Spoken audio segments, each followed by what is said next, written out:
all for thank you all for thank you all for taking the time to be here today. And don't worry about the last name. All good. So excited to have the opportunity to talk to you all today. And before we start, the chat's open. You heard our amazing WebEx producer saying the chat's open. So really quickly, go into your chat in WebEx where it says send to, change it to everyone, and just say hi and let us know where you're joining from. As we kick off, would love to hear from you. Make sure you're there. This is going to be interactive. So we've got Minneapolis and Minnesota and Texas so far in the house. Very similar places. Boston, Texas, Richmond, Kansas City, Southern Indiana. All good. Richmond, Reno, California, Toronto. Awesome. Thank you, guys. We also have France here, which is great. So hopefully everyone's having a great day. So really excited to be working in conjunction. Oh, and Manila. Hello, Manila. Excited to be presenting in conjunction with Human Resource Executive, and this session is sponsored by Conduent, and really excited to be working with Conduent on this webinar today, as well as content going forward as we think about this whole world and this changed world of how services and how we deliver services is changing rapidly. So let me talk about what we're going to do and what you're signed up for the next hour, which is going to be a fun journey, I hope, and it's my goal to make it that. I'm going to present some content to start, just talking about where we are in the what we call the now of work, and give you some food for thought to take away from this particular event, and hopefully you'll use back in your workplace. And then I'm going to pull up Jim and James. And Jim and James and I are going to have a chat, a fireside chat. But we're going to have a fireside chat, A, without a fire, but B, with you. Your job is to produce the fire, to make it fire, by asking questions, by putting comments in, et cetera, et cetera, et cetera. So our agenda is going to be really that.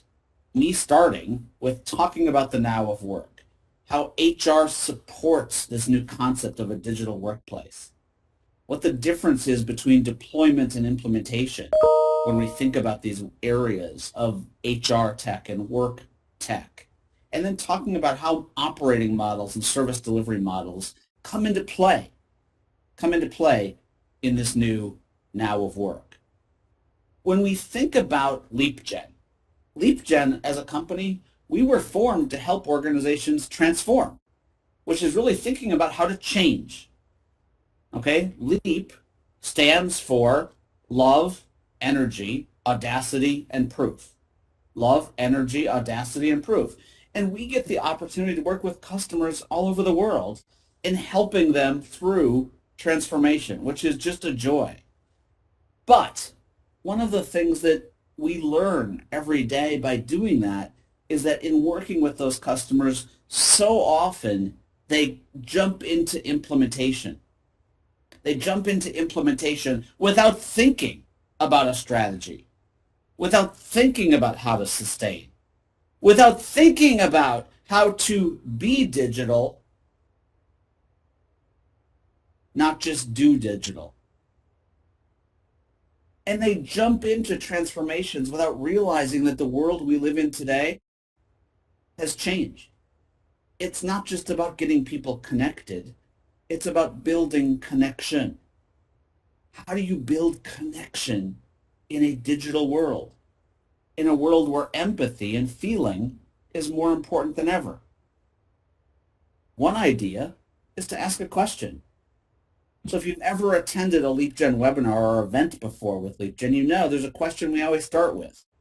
The question is simple, and I think it's one of the most important questions to ask in the world today. And it's 3 words. How are you? How are you? And you can answer that question with 3 answers: green, yellow, or red. Holly, you've been on events before. Holly was the first one to put yellow in there. But how are you? Green, yellow, or red? Green, you feel great. Yellow, so-so today. Red, not so good. Type it in the chat. We're not going to do a poll. I don't want this to be scientific. We've got red. Rachel, my goal is to help move you from red to something closer to green. Jeffrey, green. Christopher, yellow. Uh, David, purple. Oh, he's green. He's just kidding. Dan, yellow. Jill, green. Pamela, green. Nicole's yellow. Amy's yellow. To build connection, Amy, why are you yellow? Don't answer. You don't have to answer. You can't. It's going to take too much time for what we have. But do you see what we're doing? We're trying to build connection in a digital world. And what does building connection do? Lynn, I'm so happy you're green. It makes you feel. It makes you feel like someone's listening. It makes you feel like you're important. It makes you feel like empathy is built into what we're doing. Pamela's green. Nicole's yellow. Lucia's yellowy green. Don't just ask. Follow up with action. Lynn, I'm glad you're green. Lynn, can you connect with Emily and see what you can do to help her? She's yellow. All of that said, why do we do that? We do all of that because the world has changed. Over the last 24 months, the world has changed drastically. And as the world has changed, what it's done is it's led us, and it begs of us, to ask the question, do we change? Do we change as an HR organization? Do we change as a shared services organization? Do we change as an IT organization? So just think about that for a second. Workers have changed forever. I mean, I hope you see this. You can see this just based on who's hiring today. You can see this based on exit data. You can see this by talking to people. Talking to people. What matters to them, why it matters to them. People have changed. It took multiple pandemics. It took a new pandemic around public health, and it took an old pandemic around social justice, but people changed. People have changed more in the last 18 months than they changed in the last 30 years. Workers have changed. Have you changed in how you're dealing with them? Business has changed. What we do is business. Why we do it. How we do it.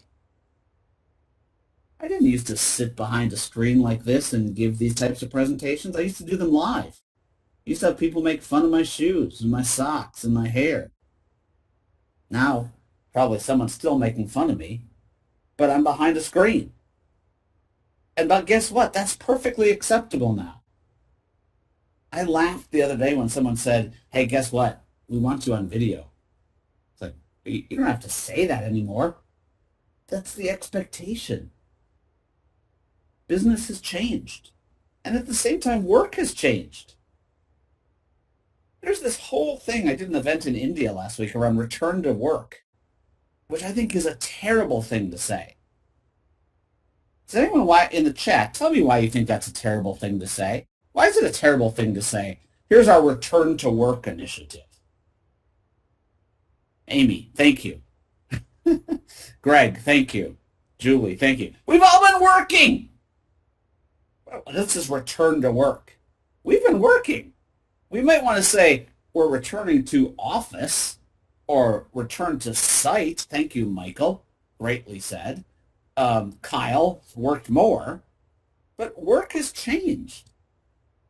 Some for the good, some for the bad, but it's changed. So, what have we done? Workers have changed, business has changed, work has changed.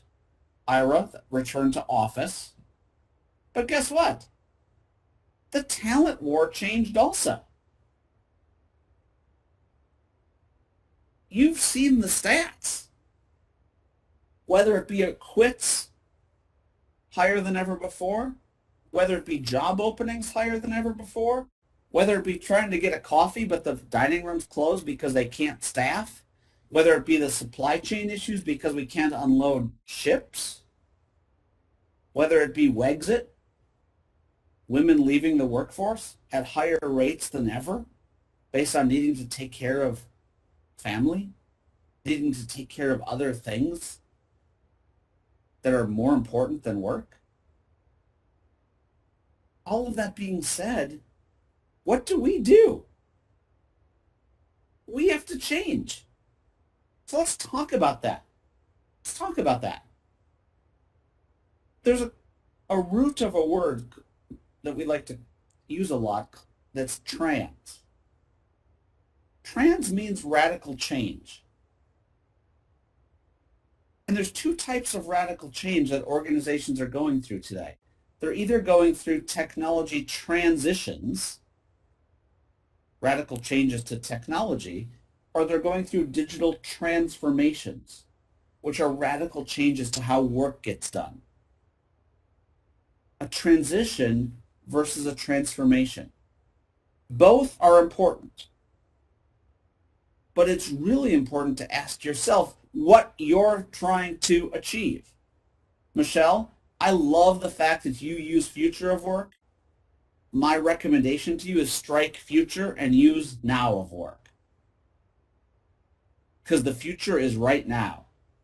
If you think, Michelle, that you can somehow understand what the future of work is going to look like, we need to have a longer discussion. But think about that. The now of work. What do we have to do now? And what's so important for us to ask ourselves is this question right here on this screen in front of you. It's 2021 outside of work. Does anyone want to disagree with me? I hope not. What year does it feel like inside of work? Not just from a technology standpoint, but how you GSD, get stuff done. What year does it feel like? Michelle just said 1990. I wasn't even going to ask you guys to put it in the chat, but go ahead, do it. 1960. Christine, you weren't even born. I don't even know who you are, but you weren't even born. Ahmed, full of challenges. 2005. 2000. Christine. Jay, 1980. Ahmed, 2008. Jeffrey, 1982. So when we think about these things, it's really important that I don't actually know if it's really feels like 1960. Some 2021, some 1990. Kathy, 1999. And Kathy, it's a brilliant point because that's the last time something this big has happened to work. This thing called Y2K. Remember that? Y2K? Christine, you remember it. I know you do based on what you said you were doing in 1960. But Y2K, yeah, all of a sudden we're like, whew. Well, we don't know if anyone's going to make it. But guess what? Right after Y2K, we started talking about future of work. And what was future of work going to be? It was going to be hybrid. It was not going to be all physical. We were going to be using webcams. We were going to carry around devices. We were going to look at each other in boxes. But what did we do in HR to prepare? Not a ton. So when we think about where we are today, back to the individual, and I apologize that the name got past me so fast, about Michelle, future of work, let's talk about the now of work. The now of work is a people-first now of work. Our culture of connection must be built and supported, not connected, connection. Our operating models require rethinking.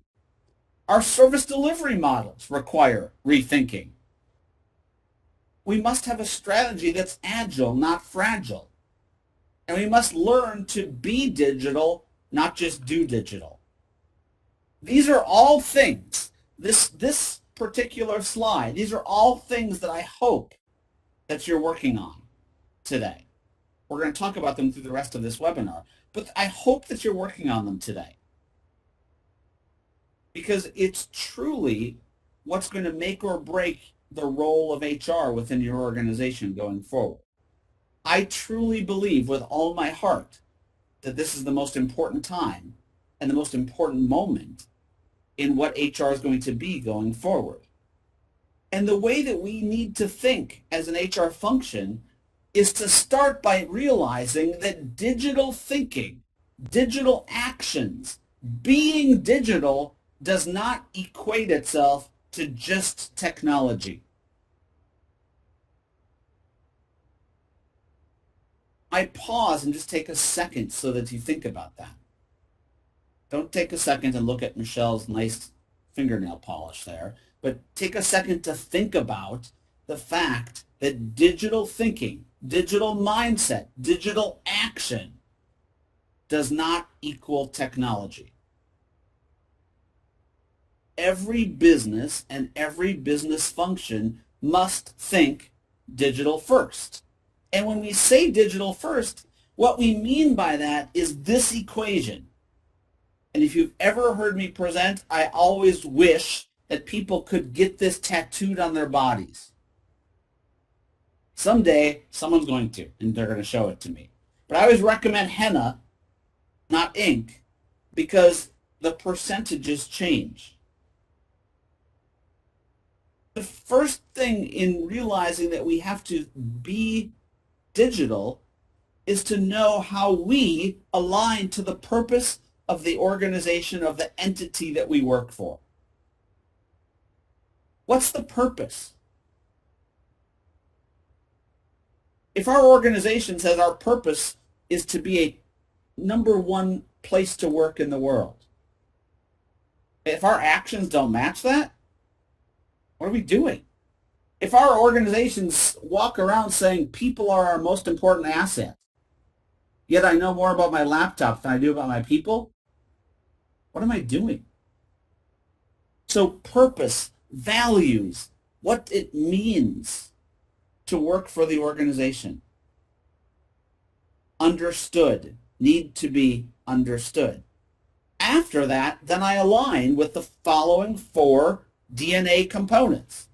How do I create a mindset and vision that everyone agrees to, that's aligned, that's coordinated, that has unlearning built into it, that has a bunch of other components that I'm going to talk about in a second? What's our story?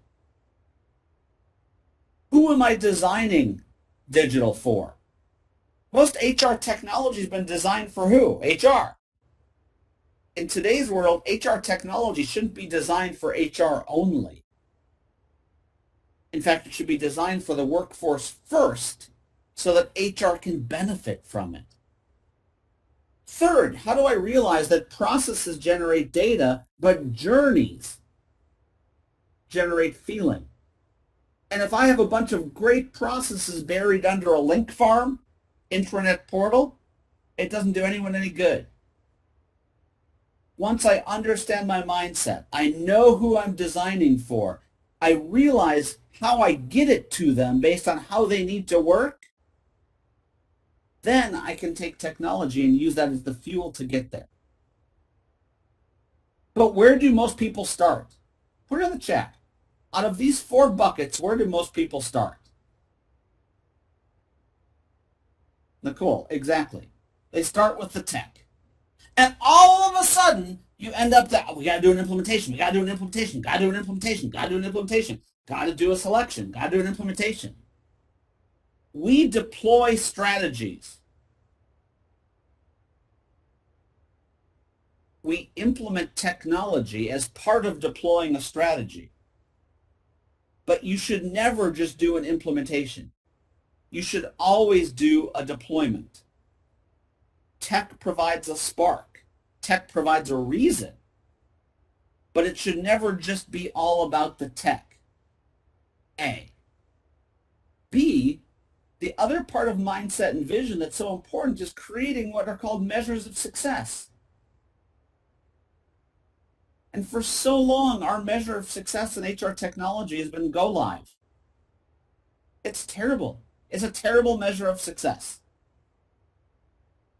Organizations we work with always say, stop the go live parties. Call them go begin parties. So once I'm beginning, that's when I'm actually using the tools and getting value. Ahmed just said something great. We used to think of tech work relation as putting humans in the center of technology to adopt the technology. Now we're shifting into more humanized technology in order to support us and helping get better outcomes. Love that. Ira, I love what you said. Go live is the starting gun. Tech enabled rather than tech driven. Very well said, Marietta. The other thing that's really important is that tech isn't about, actually, let me rephrase that. Digital is not about replacing people.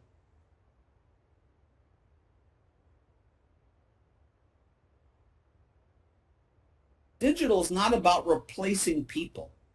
Digital is about enhancing people. A lot of technology business cases we work on are how many heads are we going to cut? How many heads are we going to cut? And we can talk in a lot more detail about hands, heads, and hearts.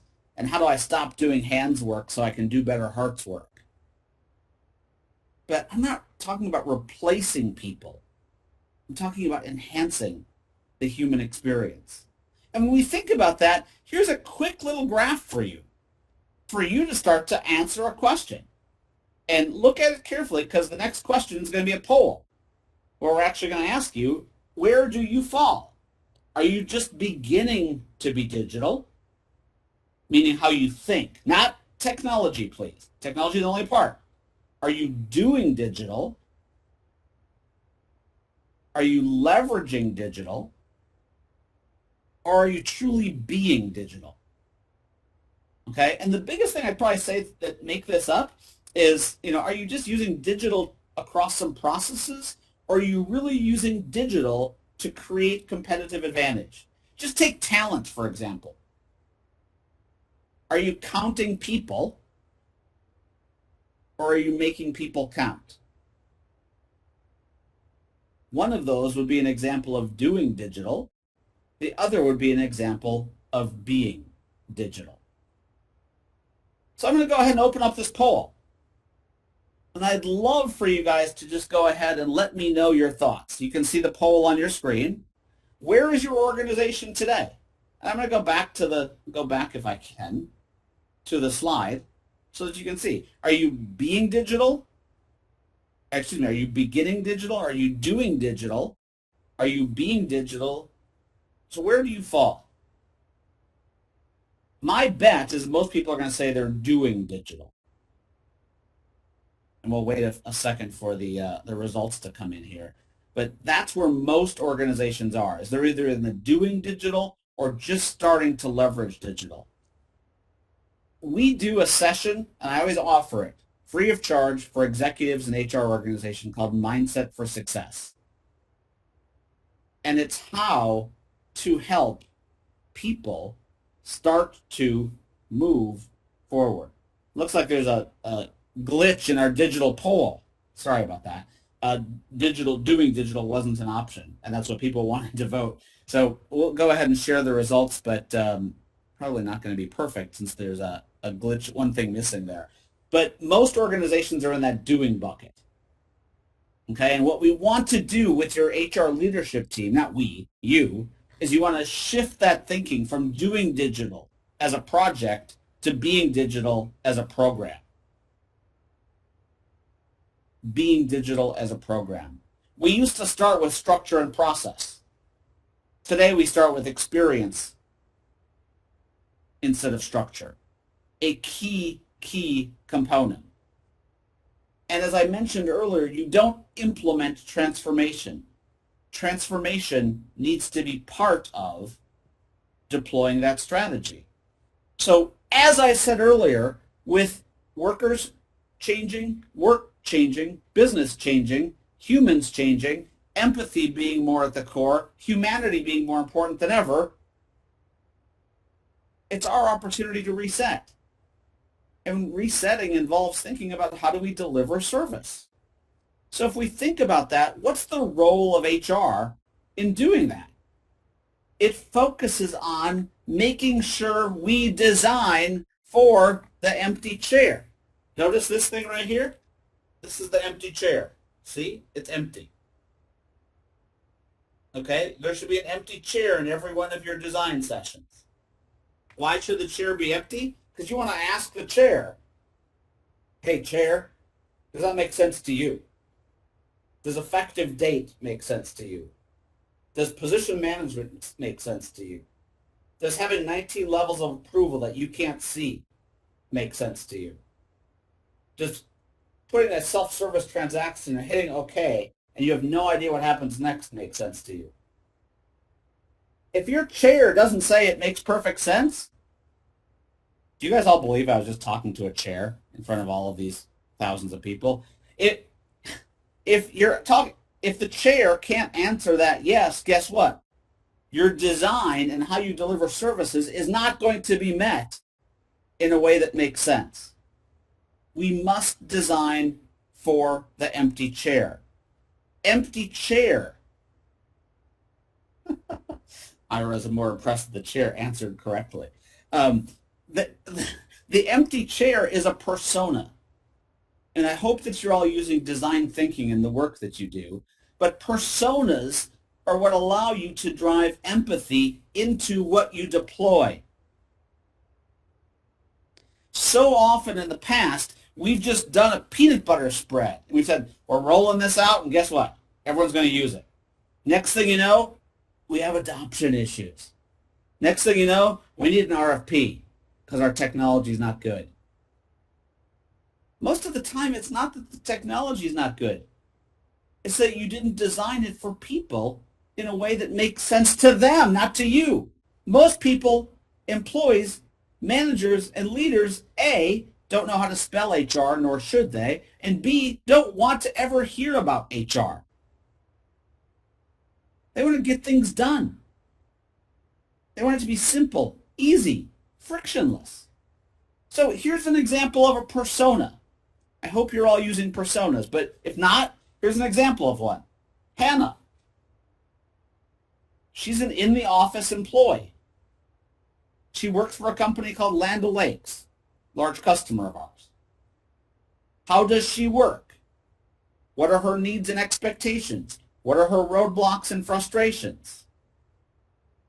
At the same time, I have Naya. Naya is an upward and onward employee. She's one of those people that we're hoping to develop and keep. And guess what? I should treat her differently, maybe, than someone else. I should give her more content about growth and development. I should give her more content about what it means to be a long-term employee of the organization because she's one of my high potentials. Does that make sense? If I know my people and how they work and segment them, guess what? I can actually get personal with them. The only way to do connection at scale is to truly know your people and design for them in a way that's going to hit them to make them feel valued. The last thing before I open this up to our little chat is that when we do that, we have to take a whole person approach. You remember earlier in this session, I said I hate that return to work. When we think about return to office, even that is very, very tone deaf. It's one component of a whole person approach because the physical part of it is the office. But how does someone feel? That's the emotional side. The social side, how do they collaborate? Guys, it takes 73 days to build a habit. A lot of people have been away from the office for 700 days. Their habits of collaboration have changed. It's not just, oh, we'll go back to the way it was. Spiritual, what are the new values of the company? How did the value treat me over the last 2 years? And lastly, how do I continue to learn and unlearn? So when I design, I must take this whole person approach into account. We as leaders in HR have to get some questions answered fast. What do I want to be great at versus what is it okay to be performing at? It's so important when we think about outsourcing and right sourcing. What are the things that are going to drive competitive edge for me that I want to be great at as a company versus what are the things that I want to be performing at? How do I simplify so that I can be unique? How do I focus on real time and relevant? I heard earlier in this chat, that Roxanne was green, that Sarah was green, and that Leah was yellow. Guess what? That's real-time data that I can do something with today. In our old world, what did we do? Engagement. Let's take 3 months before I get that data back around to my manager so that I could talk to Leah about why she's yellow. We have to listen to people more and act, and finally truly shift from a B2B model to a B2Me model. Or as stated earlier, the employee, the human, is at the center. And as I said, shift away from just getting people connected to how do I build connection. One of the ways to do that is to stop talking about HR technology and call them people solutions. They're people. They're humans. So when we think about that, how do we build a digital people vision? Every organization in the world should have a digital vision for their HR function. It's made up of 4 things: a story, guiding principles, attributes, and measures of success. Notice this doesn't say what technology you're using. So often when we ask people if you have a digital strategy, you know what they show? A technology project plan. A digital vision map that says, here's our vision and here are our guiding principles, so that everything we do going forward is aligned to that, is required to shift from simply being digital, from simply doing digital to truly being digital. So what I want to do right now, actually, before I do, I'm going to ask you guys really quickly, did that make sense? Just say yes or no in the chat. Did everything I just went through there make sense theoretically? And to be honest with you, it's more than theoretically. It's happening today. Now, John said mostly. John, if you have other questions, put them in there. I would love, Lori said somewhat. Put your questions in. It's an opportunity. We have a rare opportunity to be joined by Jim and James. Jim is our practice lead at LeapGen around service delivery and digital experience. James is a business solutions director of human capital solutions at Conduent. And what we want to do is we want to talk through now, in this concept of a fireside chat, kind of what we just went through and what we're seeing in organizations. So James said, theoretically, yes, but practically complex. Caesar said, the point is how to engage and change the mindset. I love those comments, and I think I'm going to start with those in our chat. So I'll start with Jim, and then we'll go to James. But Jim, theoretically, yes, but practically complex.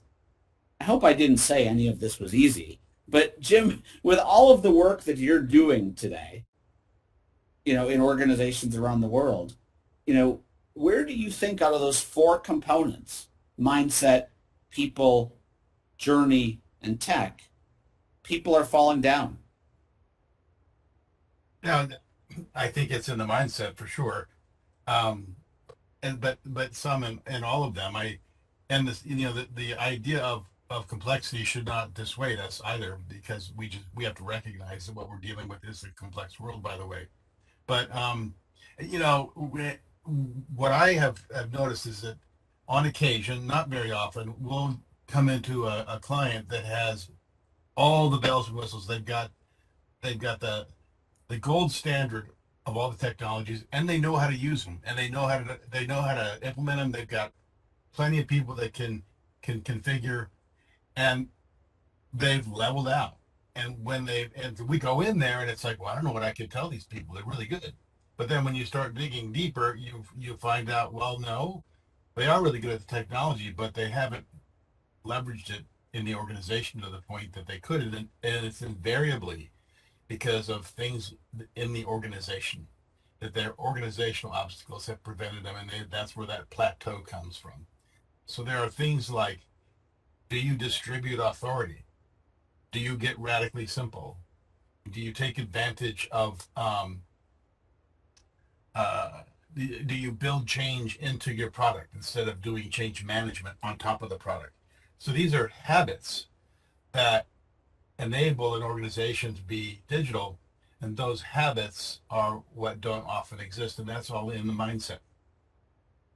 No, that's great. Thank you. And James, I'd love your thoughts on that because, as a solutions provider, you can have the best solutions in the world, but if the mindset isn't there, it's hard, right? I mean, you're walking in with a silver bullet, yet people aren't ready for that bullet. Yeah, that's so true. And sometimes they're way ahead. They've made a leap of faith to the technology itself.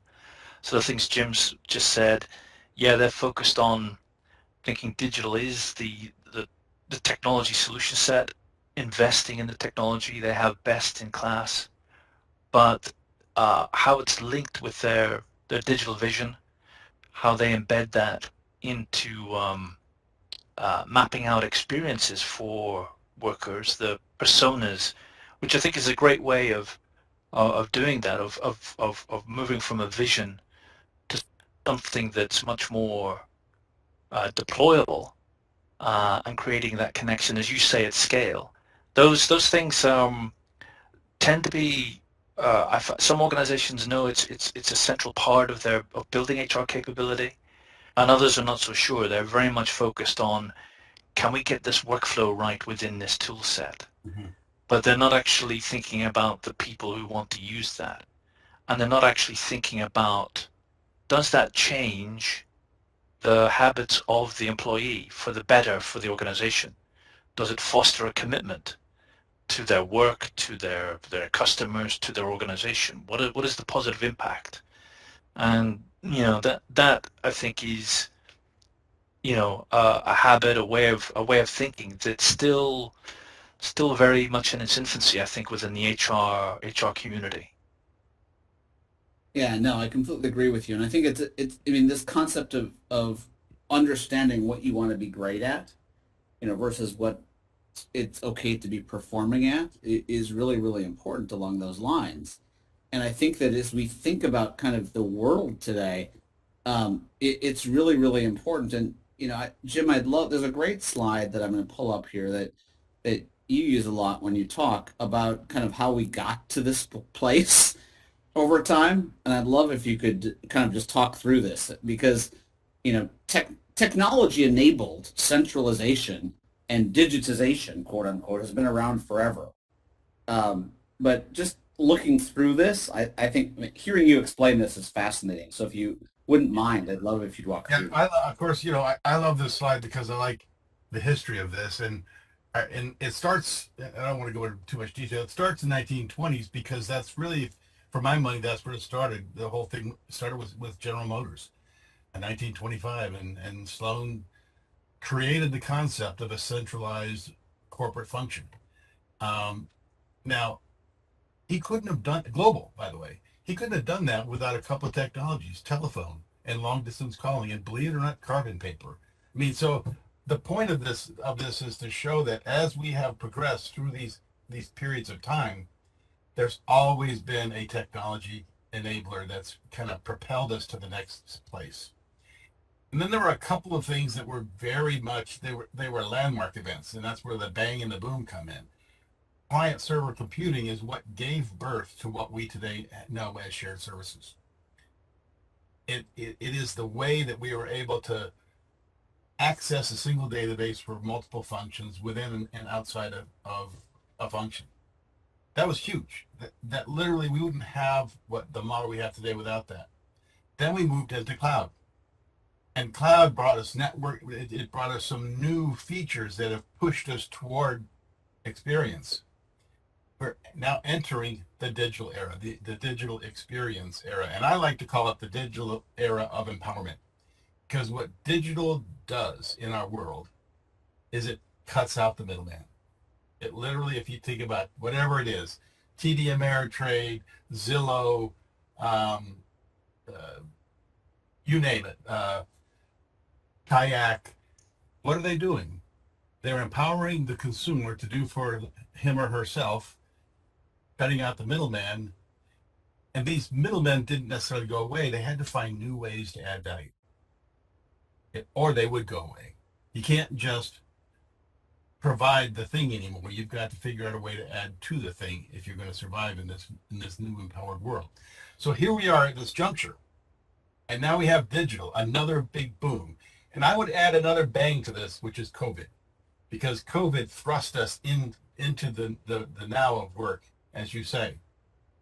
It's time for a new model. There's another generation waiting to happen, and we're inventing it right now. And we're seeing some of this innovation come to fore, and it's cutting edge, but we're seeing companies do product-centric, where they treat experiences as products and manage them in a product management way, or creating experience networks instead of your standard sort of centralized function. So there's some really exciting stuff happening now, and we are at the forefront of the next evolution in service delivery. So, Jim, I'd love your thoughts really quickly on one of the comments that Caesar just made in the chat. He said the future is the virtualization of services. I'd love your thoughts on that just before we move on to James. Well, I would totally agree with Caesar, except I would say the now instead of the future, because when I talk to organizations who are talking about centralizing services, they're not really talking about a sea of cubes anymore, and they're not really talking about standing up a physical center. So we're already dealing with the reality of virtualization, and this is something that COVID did, because COVID, suddenly you had all these contact centers that were part of HR Service Center, and they all went home, and they all were doing their jobs from home and from wherever they were. And guess what? The world didn't fall apart. Not only that, I have one client that said our productivity went up 15%. So it's here.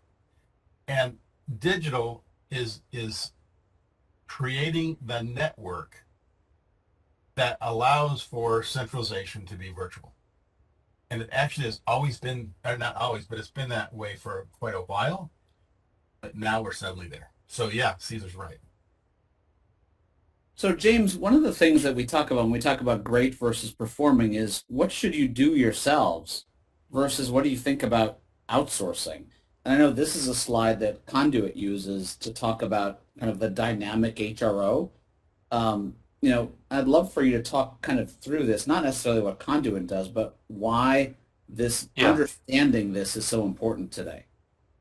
Yeah, I will. Just to add to what Jim was saying about the virtualization and to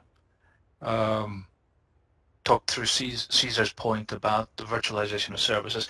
I think part of that is making cloud and digital solutions more accessible to more organizations. So, the cost of, if you look at in technology terms, the cost of infrastructure, the cost of actually setting these things up is becoming very commoditized. And I think once you're working in a virtual world of instances, and then extending those services and being able to reconfigure those services very, very quickly in a virtual environment means that the excuses for not being digital are really wearing thin today. It's the accessibility of everything on hand is becoming more and more pertinent for HR organizations, regardless of how big they are, how small they are, what their budgets are. There's virtualization is really leveling the playing field there, I think. And I think that also means that employees' experiences when they're moving from one organization to another are becoming more common.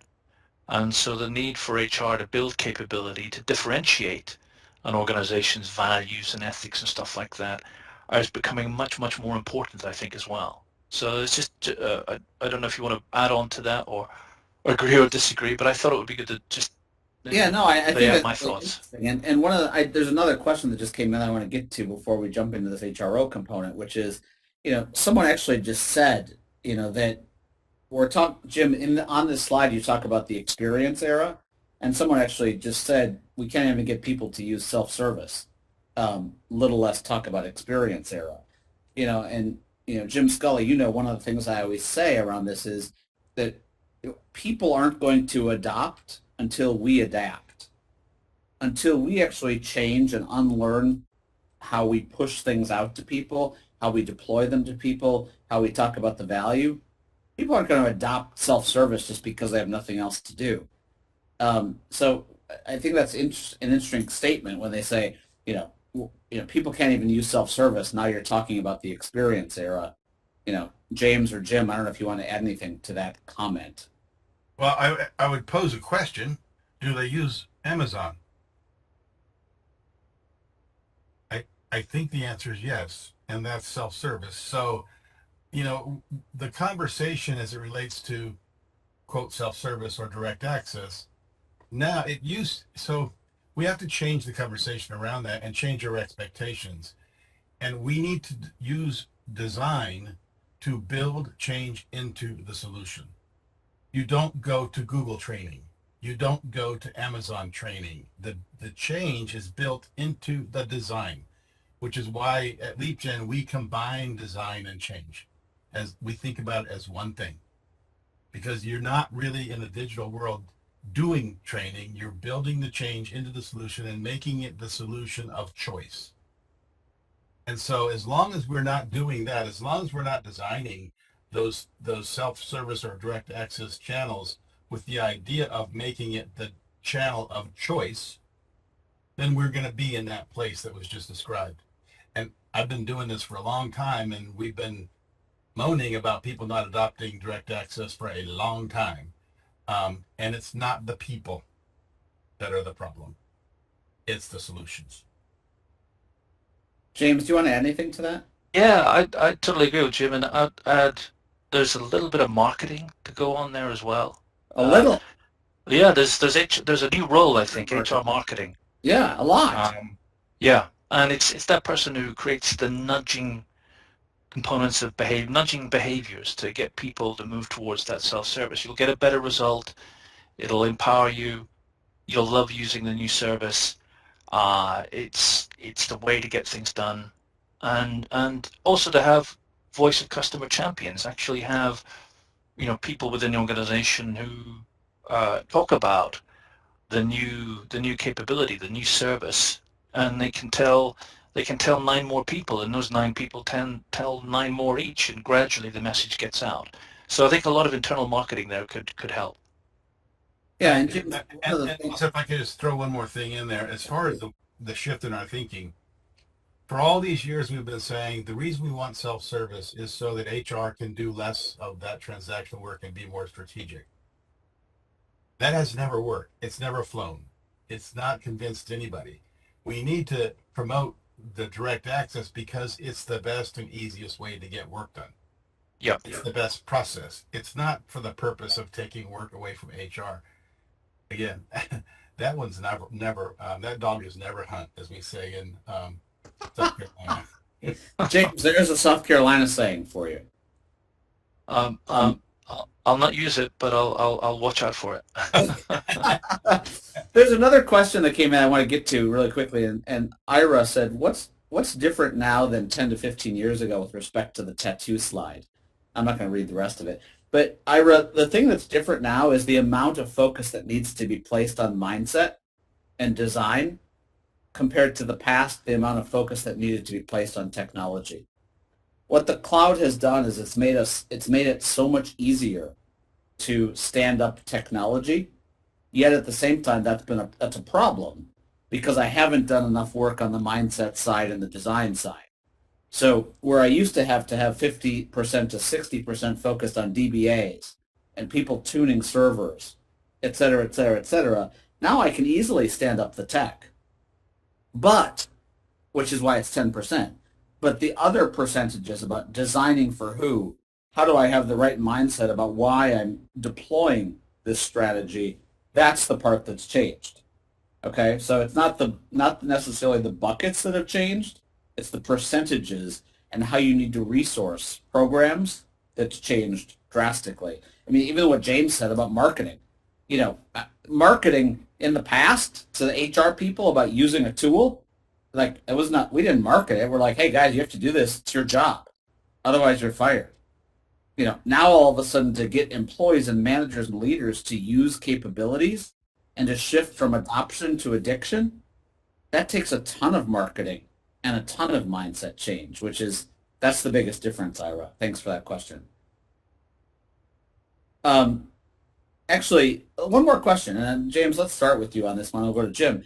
Caesar just said, what are your recommended first steps to build a culture of change? It's a great question. Oh wow. Maybe you should go to Jim first. I No, love culture change. Uh, oh gosh. So many different angles. I think if we're looking individually, we are all agents of change. So without being too cliched, it's be the change you want to see. So everyone can make a difference. And over time, you'll find that uh, there are groups of people within your organization who are like-minded.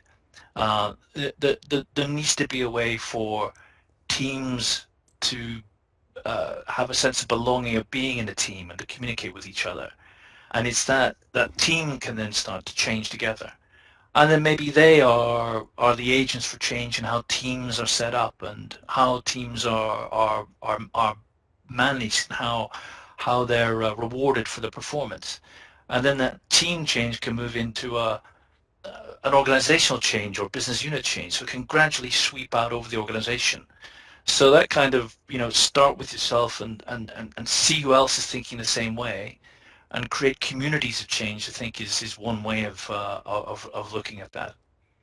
Yeah, no, I think that's great. And I added some other things in the chat just about how we always have to, unlearning has to be accepted. If you read anything that's going on in organizations today, a lot of times it's the upper level part of the organization that's having the problem with change. And that's where that mindset is so important, that mindset for success. James, really quickly, I'd love for you to talk about this outsourcing because I think outsourcing is changing, and I'd love for you to talk about how it's changing, as a result of the work that you're doing at Conduit. Yeah, thanks, Jason. Just very quickly, conscious of time and like more time for more questions and answers. We talked about need to be digital, the change. I think it's also good to look at the HR ecosystem. And when we're in a make or buy decision mode, do we want to make all of this solution set of services ourselves, or do we want to buy in expertise? I think within the outsourcing industry, BPO, HRO, whatever you want to call it, traditionally it's been about carving out process areas or carving out an organization chart, the roles and responsibilities to solve current business problems. And that just won't work anymore, I think, given the dynamism that's we're seeing within the digital domains, and also the acceleration in business change, both in macro terms, what's happening within the world economy, the world health situation, etc., but also internally with more and more of the business looking for a much more agile and adaptive HR that's much more capable of supporting the business in its decision making. So what that really means is when you're looking at digital platforms that evolve with employee engagement and automation, it's also necessary to make innovation delivery part of the HR roadmap and choosing a partner that builds in not only an understanding of the digital solutions you're looking at, but how continuous improvement is delivered into, say, the commercial model, how the outsourcing partner can future-proof your HR capabilities and make sure either you remain or can be benchmarked as a high-performing HR organization.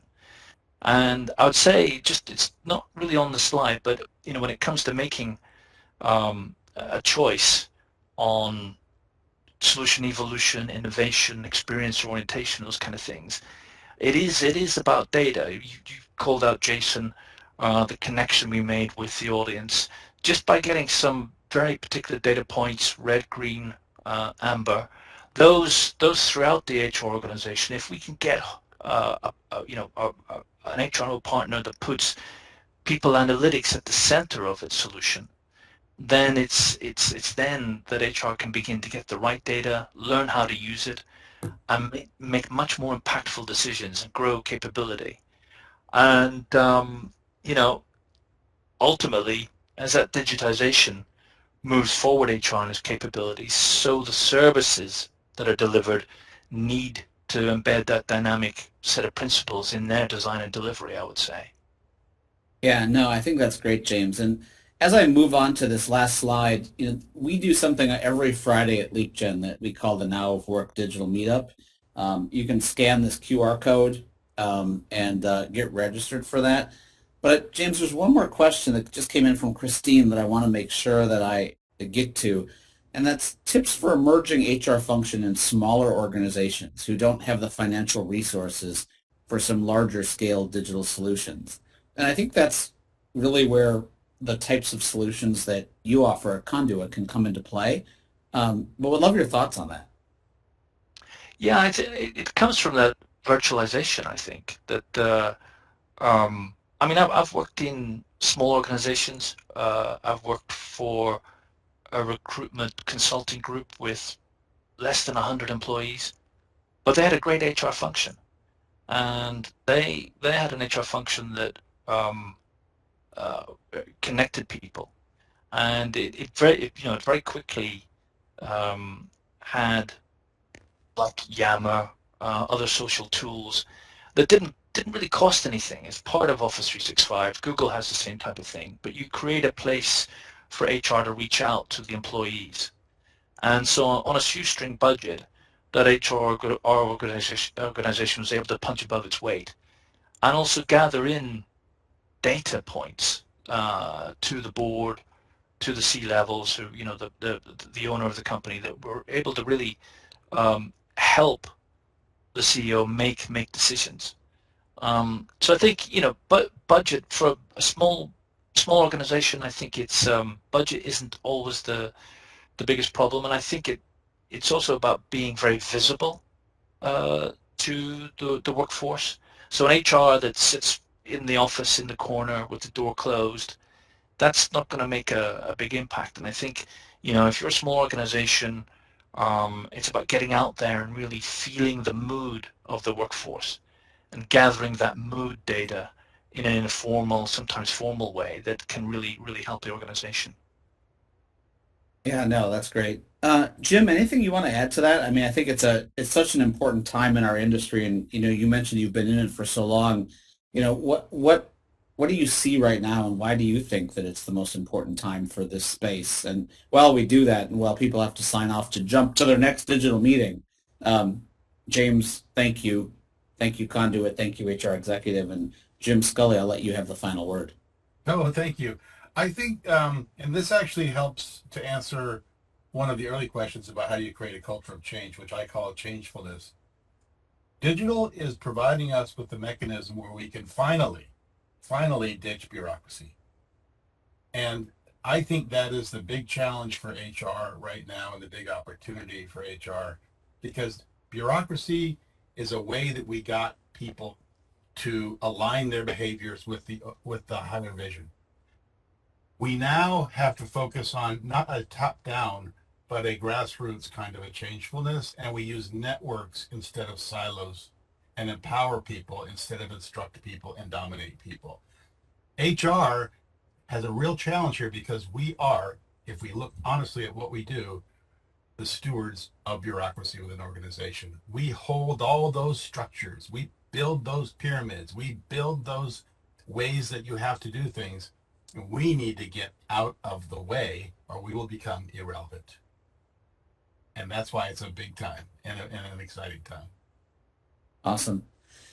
James, thank you. Conduit, thank you. Jim, Thank you, Jason. thank you. And look forward to many more conversations with this audience. I hope you have a great rest of the day and a great rest of the week. Take care, everyone. Be safe. Love you all. Thank you.